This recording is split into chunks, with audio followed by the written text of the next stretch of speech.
Hey guys, welcome back to the channel. This is how to select the portion of lines from a file using Notepad++. So first thing that you will do guys is just simply select a portion. So as you can see, let's say I want to select these keywords over here, which is 3 keywords.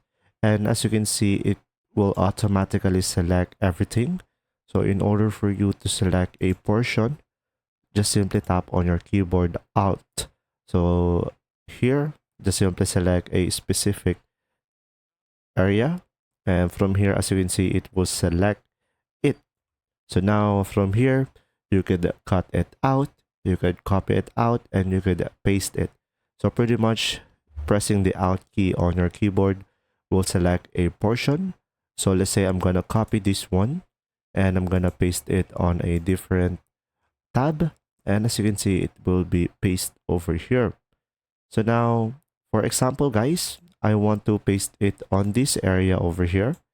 So just simply press Alt again, and you will have this tab, and from here just simply select an area and right click on it and paste it, and from here we should be able to paste it.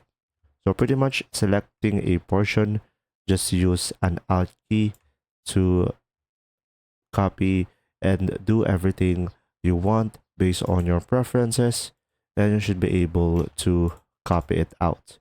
And there you go. I hope this video helped you understand more. If you do, leave a like and thanks for watching.